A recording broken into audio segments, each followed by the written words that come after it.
Savez-vous pourquoi la piscine de Bethesda a été bénie par Dieu pour guérir? Suivez ce direct, vous verrez pourquoi. Père Céleste, nous te confions ce direct de guérison. Prends le contrôle total de ce direct au nom de Jésus. Seigneur, nous venons devant ton trône de grâce pour obtenir miséricorde, pour obtenir grâce dans ton intervention dans nos problèmes, pour obtenir grâce au temps opportun. Merci Seigneur parce que ton onction de guérison est déjà sur ce direct pour guérir tes enfants. Seigneur, aie miséricorde de tes enfants au nom de Jésus. Ceux qui souffrent d'une maladie, qui traînent une maladie depuis longtemps, Seigneur, comme Bartimée, aie pitié d'eux, aie miséricorde d'eux. Nous invoquons, nous appelons l'alliance que tu as faite avec David, Seigneur. Fils de David, aie pitié d'eux, aie miséricorde d'eux et apporte-leur la guérison là où ils ont besoin au nom de Jésus. Car tu es l'Éternel qui guérit. Merci Seigneur. Dans le nom de Jésus, j'ai prié. Alléluia. Il est important de comprendre ceci. Vous savez, les enfants de Dieu, lorsqu'ils ont des défis, ils ont des difficultés, ils ont des challenges, ils baissent facilement les bras. Lorsqu'ils commencent à prier, juste après un petit temps, ils se découragent.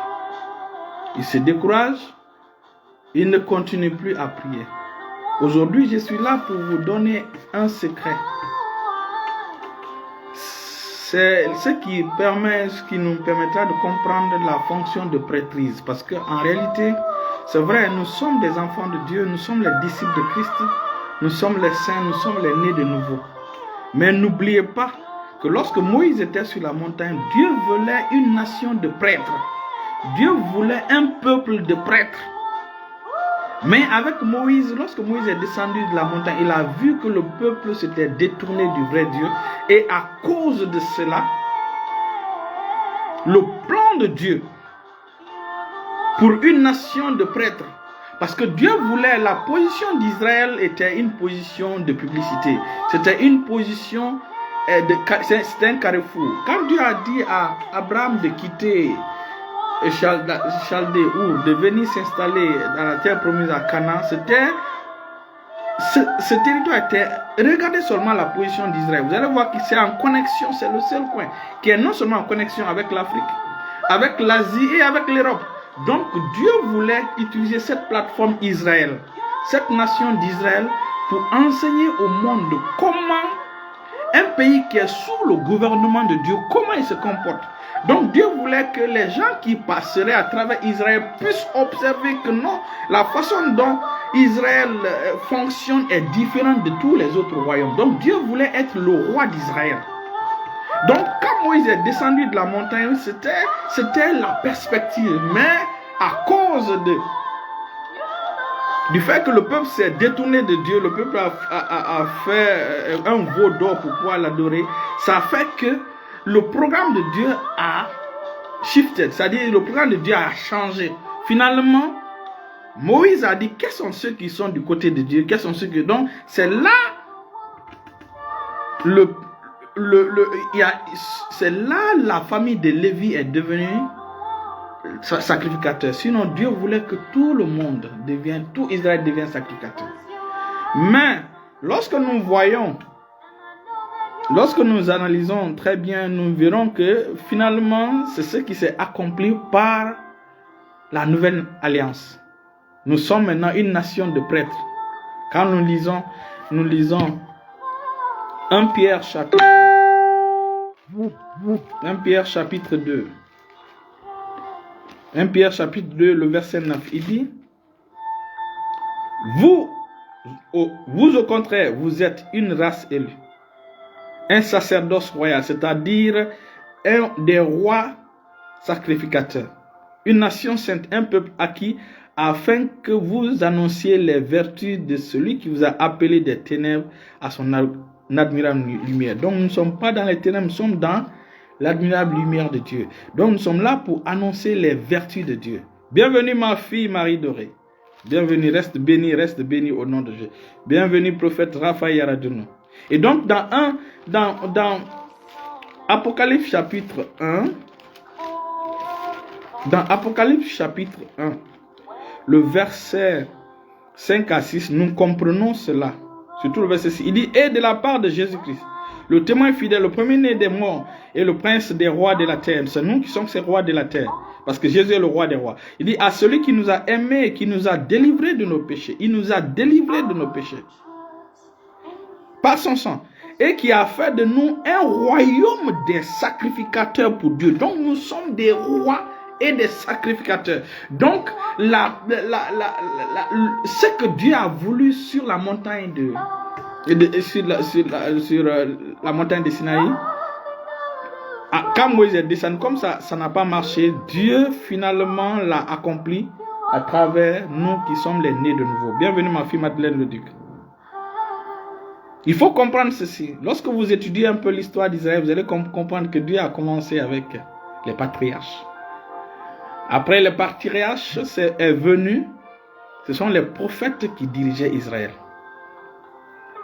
Après, en disant prophète Moïse, après Moïse est venu Josué. Josué était non seulement prophète, mais il était en réalité un général de guerre.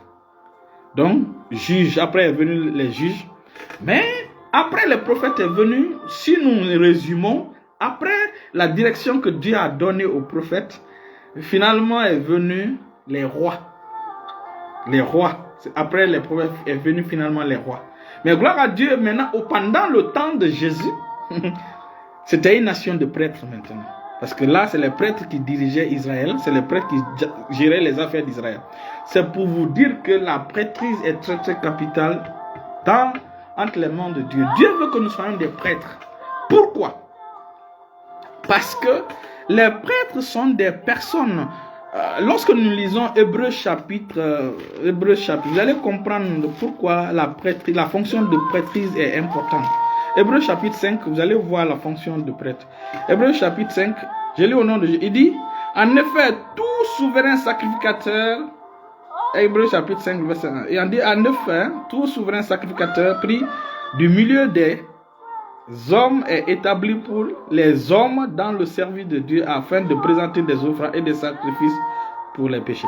Donc, ici, les prêtres sont des personnes qui sont choisies du milieu des hommes, consacrés, ordonnés. Bienvenue ma soeur Sénile ici. Établi pour les hommes, pour pouvoir interférer des affaires de Dieu aux hommes et des hommes à Dieu. Et c'est cette fonction que chacun de nous devait avoir.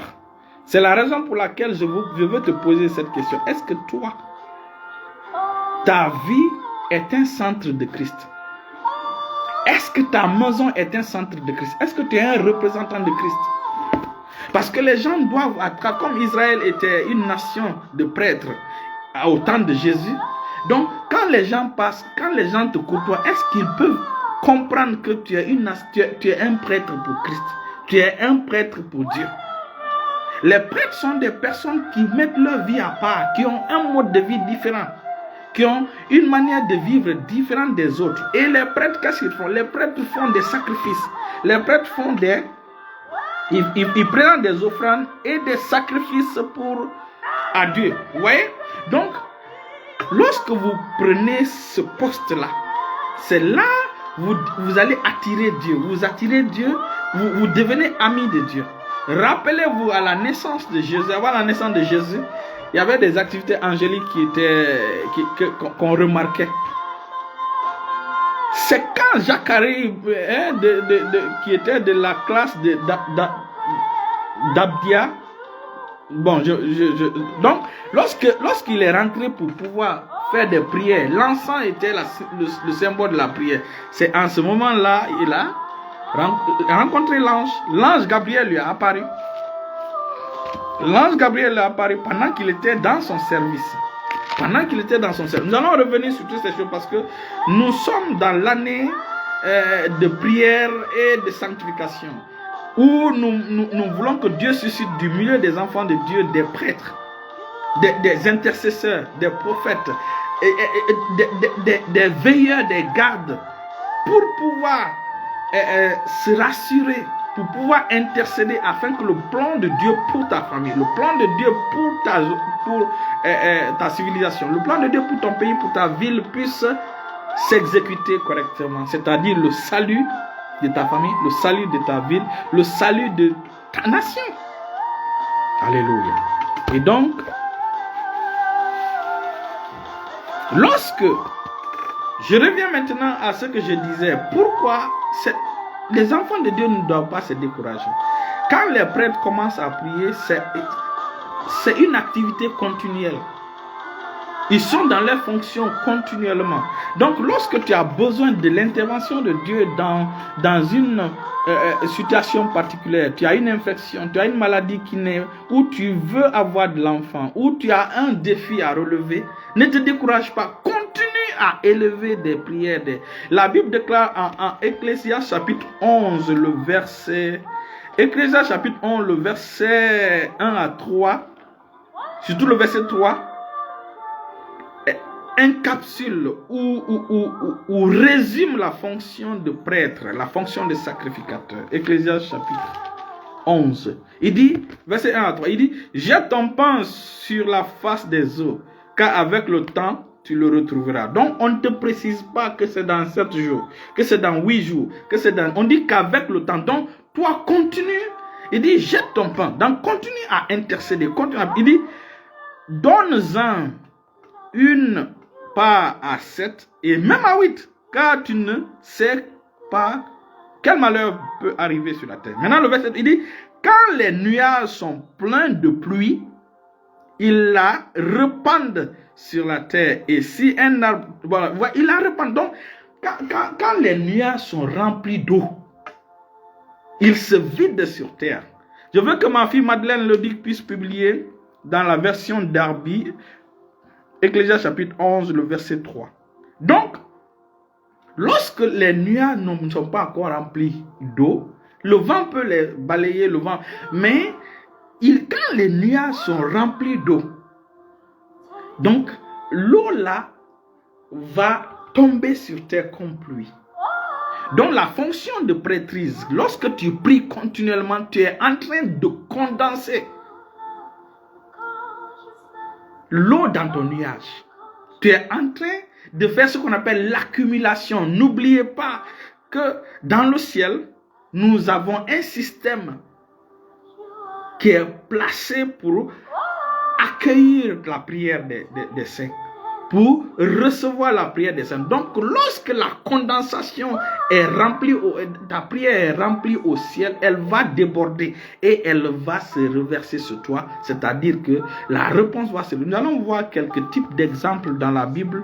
Lorsque les gens ont commencé à prier continuellement, sans se lasser, sans se fatiguer.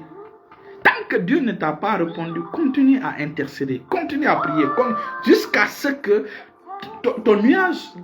tes nuages soient condensés d'eau. Quand les nuages sont condensés d'eau, elles finissent par... Voilà ce qui résume la sacrificature. C'est ça le principe. Le principe de condensation est ce qu'on appelle la sacrificature, et ce qu'on appelle... est ce qui résume de façon simple et claire la fonction de prêtre. Alléluia. Je vais lire comme ma fille elle a publié. Il dit, si les nuées sont pleines, elles verseront la pluie sur la terre. Vous voyez? Donc, quand tu commences à prier pour un enfant, tu commences à prier pour la guérison ou bien tu commences à prier parce que tu as ce qu'on appelle l'hémorroïde, ou bien tu souffres d'hémorroïde, tu souffres de maux de ventre, tu souffres d'une infection, tu souffres d'une maladie, tu souffres d'un problème, d'un défi personnel. Continue à intercéder jusqu'à ce que tes nuages soient remplis d'eau. Elles vont finir par tomber. Ça, c'est ce que nous devons faire. Et nous allons aller voir dans Actes chapitre 2, le verset 42. Nous allons revenir tout à l'heure sur la piscine de Bethesda. Pourquoi? Dieu a béni une piscine. Pourquoi Dieu a béni une piscine pour guérir? Nous allons revenir à ça vers la fin et nous allons prier pour les gens. Et rappelez-vous, le samedi passé, nous avons l'étude 1 de notre direct de guérison. Nous avons vu que notre Dieu n'est pas le Dieu d'hier seulement, ni le Dieu à venir, mais il est le Dieu d'aujourd'hui. Donc, dans notre direct, nous avons révélé la dimension présente du Dieu que nous avons, la dimension de maintenant du Dieu que nous avons. Voilà pourquoi sur la croix de Golgotha, lorsque le brigand lui a dit, Seigneur, souviens-toi de moi quand tu viendras. Donc il a mis le Dieu dans le futur. Jésus l'a corrigé. L'autre qui était à gauche, lui il a mis Jésus dans le passé. Tu faisais ça, mais maintenant fais. Donc l'autre, le brigand à droite, lui il a dit, le criminel à droite, lui il a dit, il a mis dans le futur. Jésus, bien qu'il a mis dans le futur, il a reconnu Jésus comme Seigneur. Jésus a quand même corrigé sa perspective de lui. Il dit non, il dit maintenant, aujourd'hui même, tu seras avec moi. Alléluia. Et nous avons vu dans notre étude précédente, dans des études, après, pourquoi je vous encourage de vous abonner sur notre page YouTube, notre chaîne YouTube, Élie Sagno, qui est la chaîne de l'école de la foi. Nous avons vu que quand Jésus a dit, aujourd'hui même, tu seras avec moi au paradis. Et nous avons compris que dans cette étude-là, nous avons vu que le paradis, c'était autrement appelé le sein d'Abraham. Donc, quand Jésus est mort, il est descendu. Donc, le paradis se trouve en bas. Les gens pensent que le paradis se trouve en haut. Lorsque Jésus parlait, il parlait du sein d'Abraham. Et donc, quand Jésus est mort, le criminel aussi est mort. Donc, Christ a répondu à sa prière le même jour. Lui n'est pas allé en enfer, il est allé dans le département qu'on appelle le sein d'Abraham. Donc, nous allons revenir. Lorsque tu es persistant dans la prière, nous allons venir à deux exemples des gens qui étaient persistants et ils ont vu le résultat. Et ce conseil-là, je le donne aux prophètes, je le donne aux pasteurs, je le donne aux chrétiens. Parce que c'est important que les chrétiens comprennent, les enfants de Dieu comprennent que notre Dieu est quelqu'un qui, quand tu persistes, il répond à ta prière.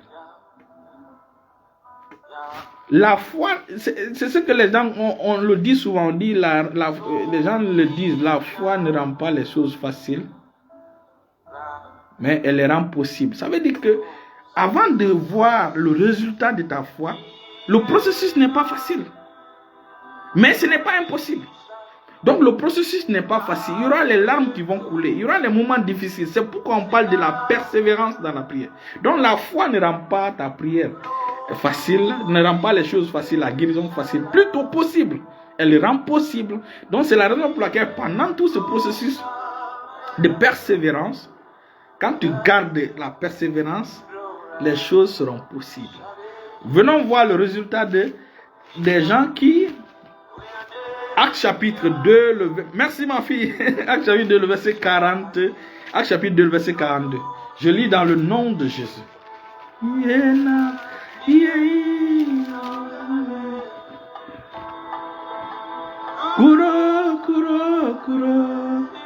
Acte chapitre 2, le verset 42.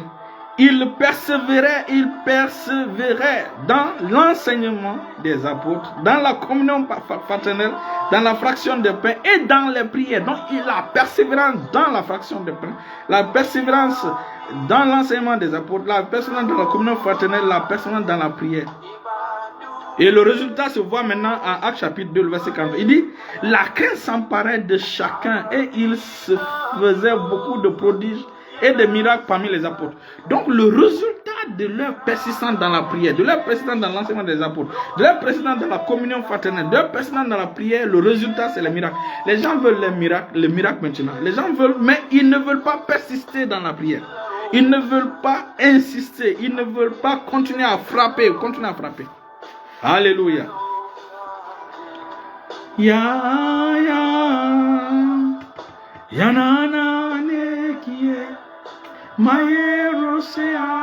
Alléluia. Merci Seigneur. Merci Saint-Esprit. Donc, Nous voyons ici une persistance. Nous voyons ici que ces gens-là n'ont pas abandonné. Ils ont continué à se concentrer, à demander, à continuer à frapper. Finalement, ils ont obtenu. Je ne connais pas la durée de ta maladie. Je ne sais pas combien de temps ton infection a pris, combien de temps ton intervention a, combien de temps la maladie a duré, combien de temps ta situation a duré. Mais laisse-moi te dire, persiste, continue à frapper, continue à demander. Le Seigneur finira par t'exaucer. Il n'est pas un homme pour mentir ou un fils d'homme pour se repentir. Il faut comprendre que ce qu'il a promis, il l'accomplira. Voilà pourquoi il s'appelle l'Éternel. Je suis, il dit en Exode chapitre 15, le verset 16. Exode chapitre 15, le verset 16. Lisons.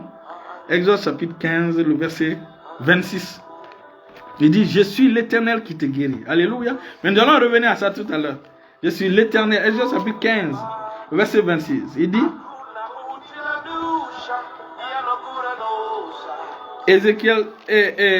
Exode chapitre 15, verset 20.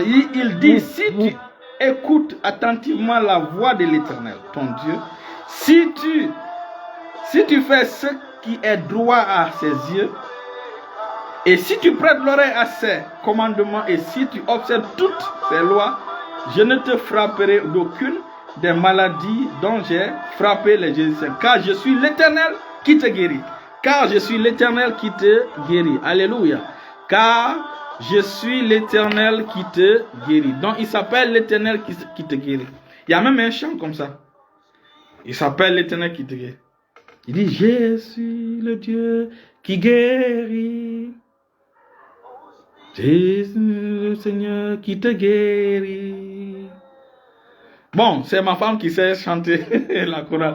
Donc, il est l'Éternel qui nous guérit. Donc, nous allons aller voir la deuxième preuve de ceux qui ont persisté dans la prière.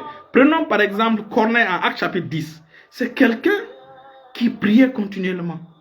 Et pendant qu'il priait continuellement, il a eu une visitation angélique. Le résultat des prières continues, le résultat des prières persistantes, des prières, de la persévérance dans la prière, vous recevrez toujours la visitation angélique. Et lorsque l'ange vient, c'est pour t'apporter la solution à ton problème.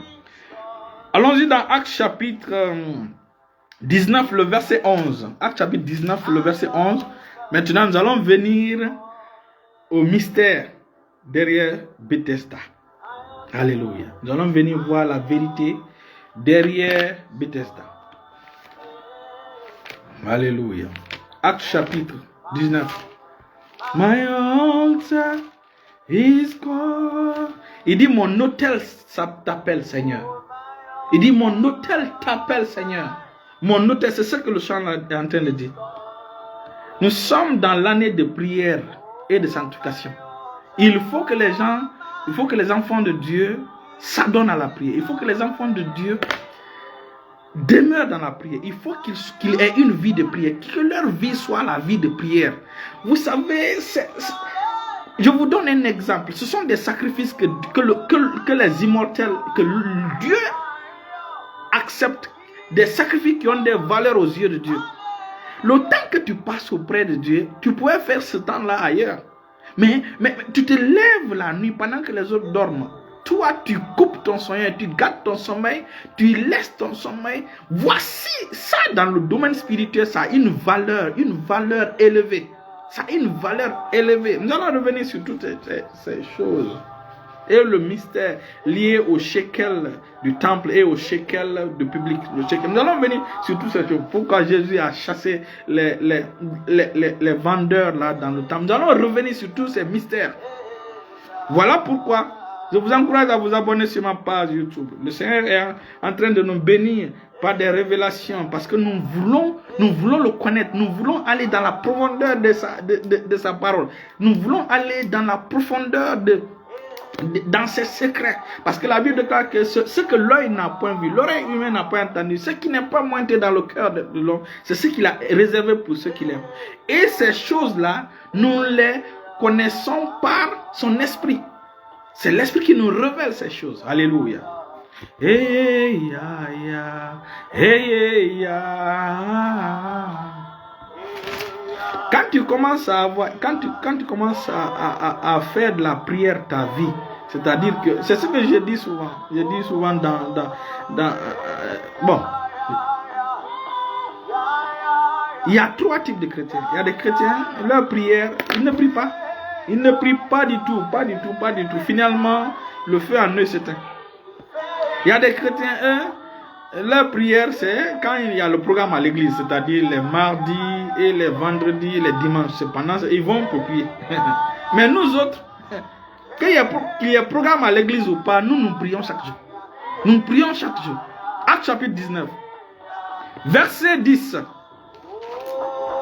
Acte chapitre 10, le verset 10. Hey, ya, ya, hey, ya, ya.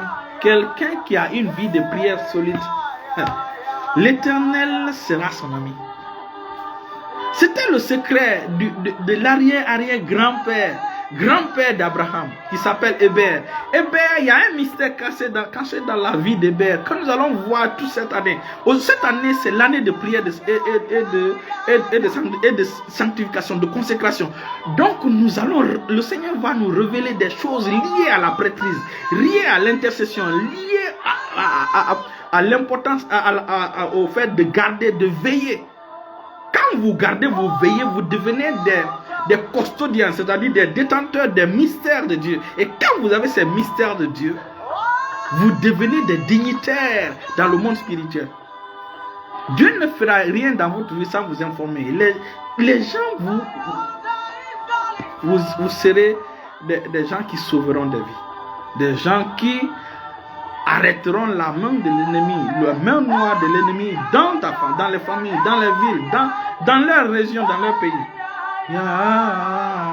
Hébert, pourquoi Dieu s'est attaché à Abraham? Parce que les gens ne savent pas que Abraham, d'après ce que mes étudiants comprennent, Abraham était un prêtre. Abraham était un prêtre. Dieu n'a pas appelé Abraham parce qu'il est Abraham. Dieu a vu que son arrière-arrière-grand-père qui est Hébert, c'est lui certainement qui a commencé le mouvement de prêtrise. Donc Hébert a eu 2 enfants. Donc de Hébert jusqu'à Téra qui était le papa d'Abraham, c'était des prêtres. C'est pendant cette prêtrise-là que Dieu lui a maintenant apparu pour l'appeler. Dieu ne peut pas t'apparaître comme ça si tu ne pries pas. Dieu est apparu à Corneille. Dieu a envoyé un ange à Corneille parce que Corneille priait. Parce que Corneille avait une vie de prière. L'ange de Dieu est apparu à Zacharie dans le temps pendant qu'il priait, parce que l'encens qui montait, c'est le symbole de la prière. Là, la prière est capitale. Lorsque tu as une vie de prière, Satan va t'éviter, les sorciers vont t'éviter. Quand on parle de la maladie, nous prions pour les malades, nous prions pour les malades, mais notre corps n'est pas la demeure de la maladie. Lorsque le feu est en toi, quelle maladie va s'approcher de toi? Quel démon va oser s'approcher de toi? Aujourd'hui, les enfants de Dieu ne veulent pas prier. Ils ne veulent pas se lever pour prier, alors qu'ils sont des créatures de prière. Dieu les a créés pour prier. Dieu les a créés pour intercéder. Dieu les a créés pour être des veilleurs, des sentinelles, des gardes, pour que son plan puisse s'accomplir. Dieu n'a pas appelé Abraham parce que c'est Abraham. Dieu a appelé Abraham parce que son arrière-grand-père il s'appelait Hébert. Allez-y lire Genèse chapitre 10. Il s'appelait Hébert. C'est Hébert qui a commencé un mouvement parce qu'en son temps, il y a eu bouleversement. Il y a eu bouleversement de la civilisation à son époque. En réalité, c'est en son temps que Babel, les langues ont été confondues. Donc c'est pourquoi il a nommé l'un de ses enfants Péleg. Péleg veut du bouleversement. Les enfants de Dieu doivent ça. Je vais vous dire ceci. C'est pas quand tu travailles à la banque, tu travailles à la police, tu travailles dans le journal, tu travailles à la poste, tu travailles partout, médecin, partout, avocat. Cela n'est pas. Nous avons ce qu'on appelle le boulot, nous avons notre travail. Il faut comprendre que quand tu travailles, ton véritable travail, c'est la mission que Dieu t'a confiée. Daniel était un politicien. Daniel, de 9h ou de 8h jusqu'à 16h, Daniel occupait la fonction de politicien à Babylone. Mais c'était un politicien qui priait, c'était un politicien qui gênait, c'était un politicien qui intercédait. C'était un politicien qui intercédait. Toi, tu travailles à la banque, tu penses que c'est ça. Après, tu vas le dimanche aller. Tu dois être un banquier qui prie, un banquier qui intercède. C'est comme mon fils, pasteur Alexandre.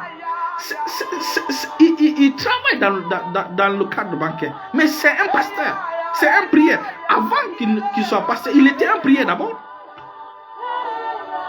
Prenons Mardoché. Mardoché, quand vous lisez le livre d'Esther, Mardoché avait une fonction. Mardoché, quand il a perçu, puisqu'il était un intercesseur, il était un sentinelle, il était une garde, quelqu'un qui intercédait, il a perçu le danger qui venait sur son peuple. Quand tu n'es pas intercesseur, comment tu vas percevoir le danger, la main sale de l'ennemi pour venir frapper? Il a vu qu'on voulait exterminer. Personne ne l'a dit. C'est quand il priait, Dieu lui a donné. Quand tu deviens un prieur, nous allons voir ça, l'œil, comment développer l'œil du garde, l'œil du sentinelle. Donc Dieu a mis des choses, des capteurs spirituels, des capacités spirituelles à pouvoir percevoir les activités de l'ennemi. Et donc, il a perçu qu'on voulait tuer son peuple. Qu'est-ce qu'il a fait? Il s'est mis à prier. Dans Exode chapitre 3 et chapitre 4. Il s'est mis à prier. Il a même enlevé, c'est quelqu'un, on lui a donné une fonction. Il a laissé ça, il a préféré rester comme garde. Pourquoi? Il a mis un habit de deuil pour pouvoir intercéder pour son peuple. Pas parce qu'il voulait, c'était grave, parce que les enfants de Dieu comprennent. C'est ce qu'on appelle l'intelligence spirituelle. L'intelligence spirituelle manque à beaucoup de chrétiens, manque à beaucoup d'enfants de Dieu. Et Dieu pleure. On va dire que Dieu est triste, est attristé dans son cœur. Dieu est attristé dans son cœur. En fait, Christ pleure. On va dire ça. Christ est attristé dans son cœur. Mardoché, malgré on le payait, mais puisque ça c'était son boulot, mais son travail était d'intercéder pour son peuple. Tu es à la banque, tu ne veux pas prier. Tu travailles à la police, tu ne veux pas prier. Tu travailles en tant que journaliste, tu n'as pas. Daniel était un politicien. Daniel était un politicien, mais c'était un politicien qui priait, un politicien qui gênait, qui priait pour sa nation. Toi, tu es un banquier, tu ne pries pas. Tu es un fonctionnaire international, tu ne pries pas. Tu n'as aucune importance. Ça dit que tu n'es pas utile au royaume de Dieu. Ta politique va te donner quoi à la fin? Hein? Ton travail, tu travailles en tant que star, en tant que footballeur, en tant que... Les fonctions que vous connaissez, juriste, qu'est-ce que ça rapporte au ciel?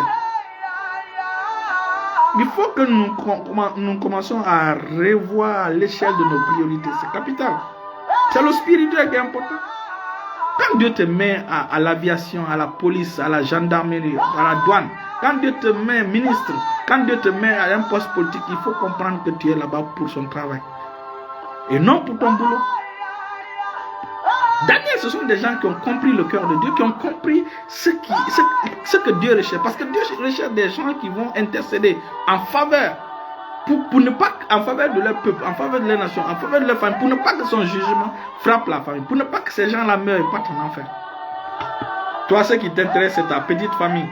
C'est ton intérêt personnel, c'est ta famille restreinte, vous montrez, vous voyagez par-ci, par-là. Le ciel n'est pas joyeux pour ça. Le ciel est joyeux quand une âme est gagnée au ciel. Ce n'est pas le nombre de voitures qui donne la joie, ce n'est pas les bâtiments que tu construis. C'est le souci que tu as. Parce que le battement du cœur de Dieu, c'est le gain d'âme. Jésus a dit, allez partout dans le monde. Annoncez cette bonne nouvelle à toute la création. Il dit de faire des nations ses disciples. Annoncez la bonne nouvelle, faire des nations des disciples. Alléluia. Tous ceux qui sont des prêtres, tous ceux qui sont des intercesseurs, Dieu les apparaît. Donc cette famille d'Héber là, c'est pourquoi on appelle Abraham hébreu. Le mot hébreu est venu de là. À l'époque, il y avait, je vais venir sur toutes ces choses, à l'époque, il y avait 69 langues dans le monde. Mais c'est quand Dieu a appelé,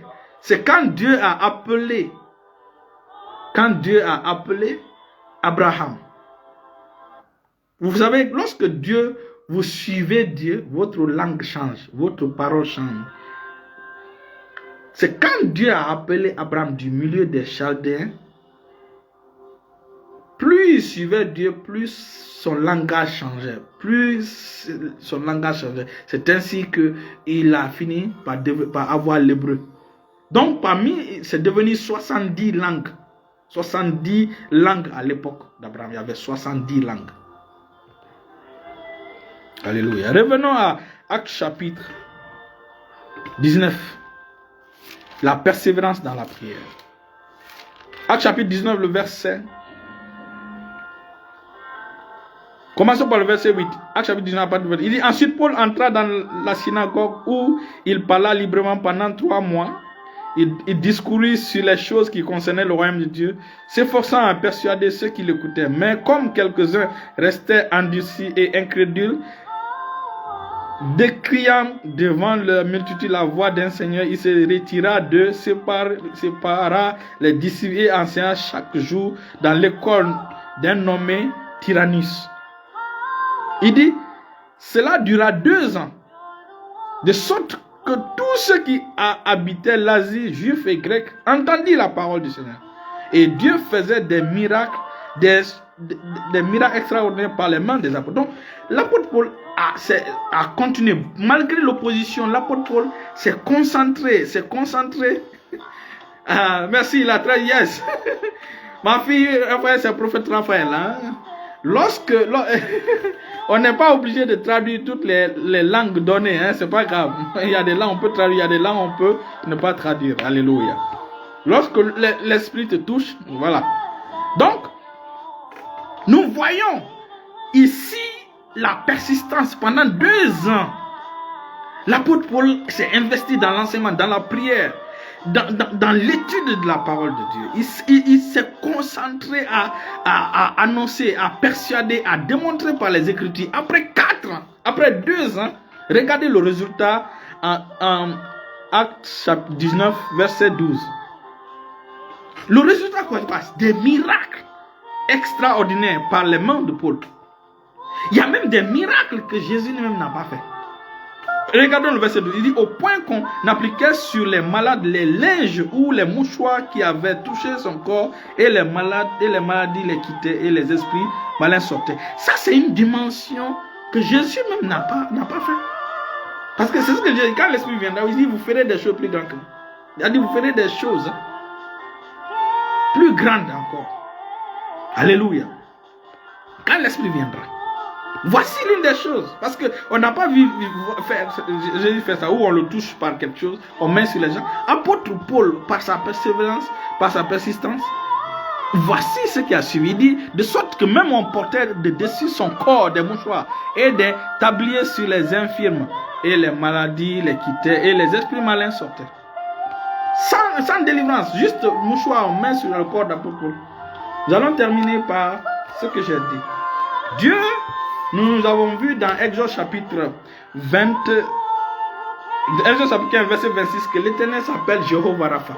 Mais vous vous rappelez, après Malachie, il y a eu 430 ans de silence prophétique. 430 ans pendant lesquels Israël était dans l'obscurité. Pourquoi? Parce que Israël avait cette tendance-là de rétrograder. Donc c'était un peuple qui rétrogradait souvent.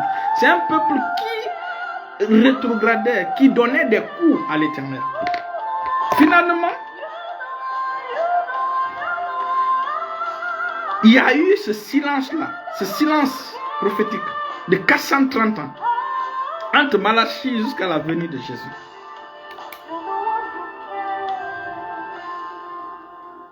L'Éternel, lui, sachant, l'Éternel, vous savez que l'Éternel veut être connu comme quelqu'un qui guérit.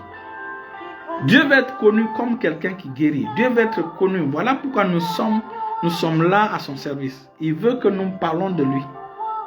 Donc, puisque Dieu veut être connu comme quelqu'un qui guérit, pendant cette période-là, Dieu n'était plus connu. Il n'y avait pas des gens qui sont restés fidèles à Dieu. Alléluia.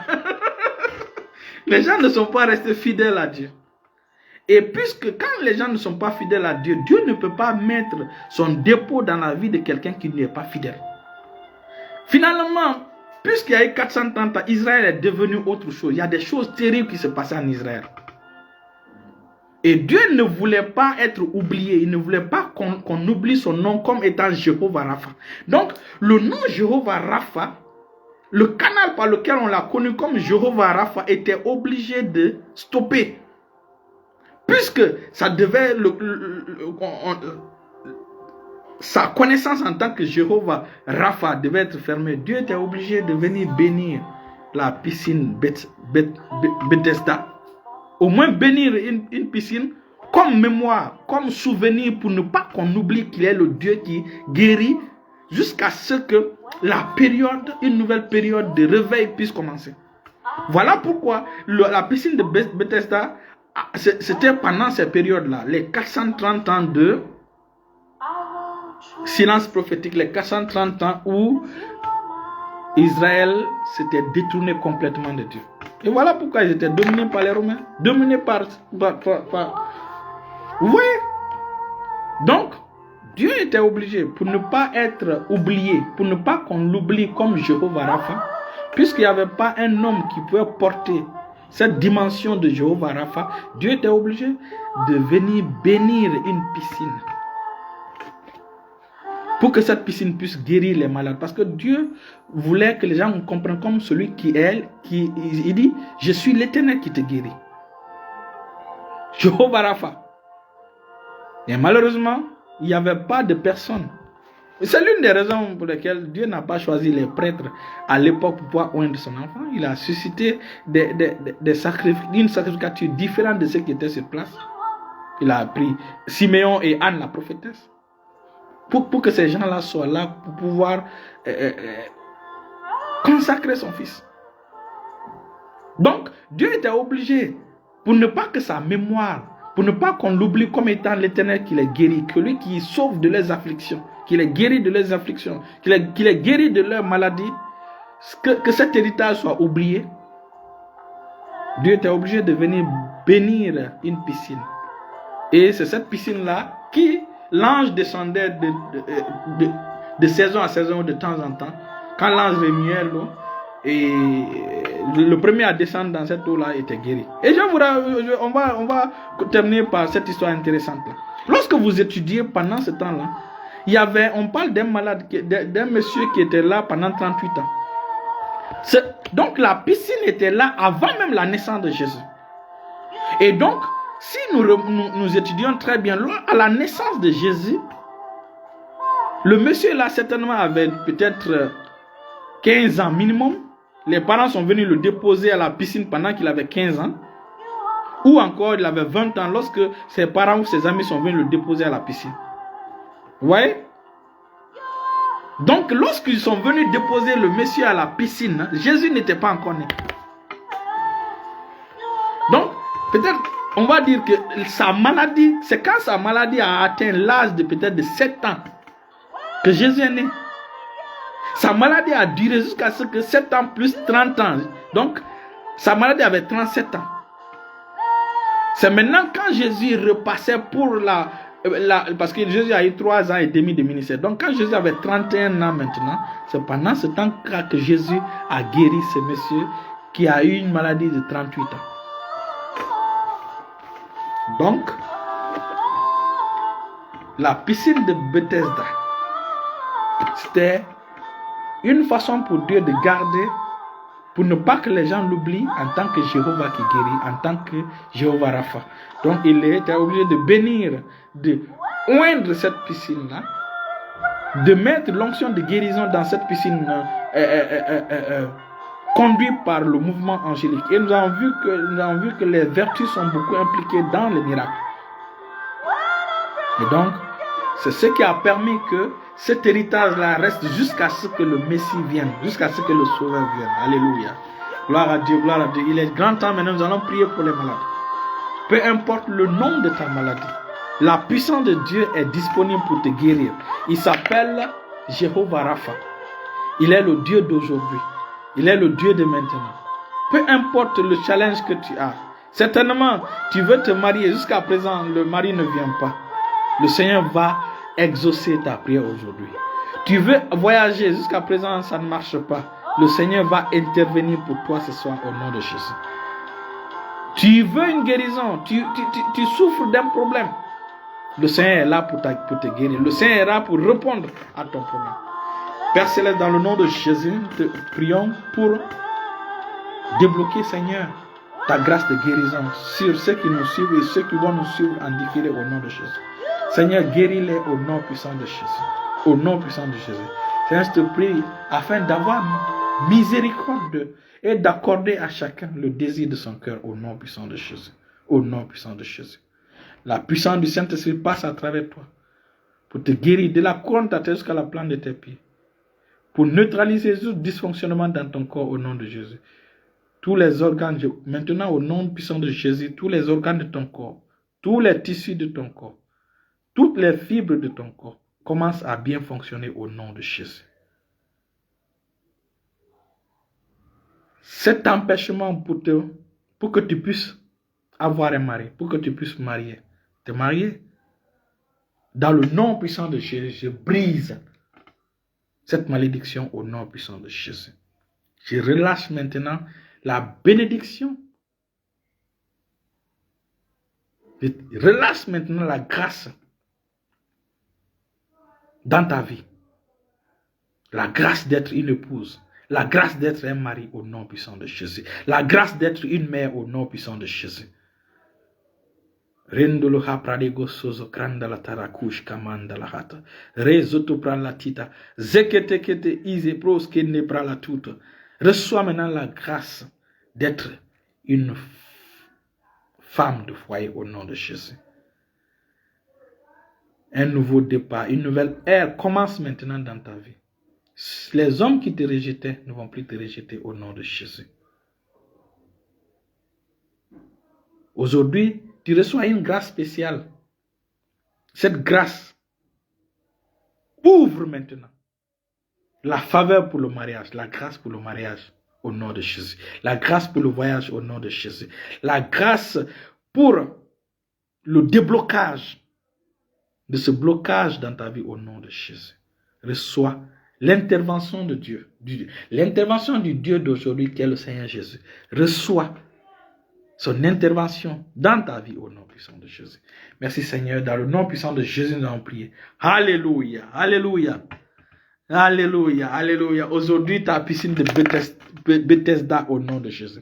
Aujourd'hui la réponse à ta prière au nom de Jésus. Ce que tu as attendu longtemps, reçois la grâce d'avoir l'exaucement au nom puissant de Jésus. Tu es béni au nom de Jésus. Restez béni et partagez. À mardi.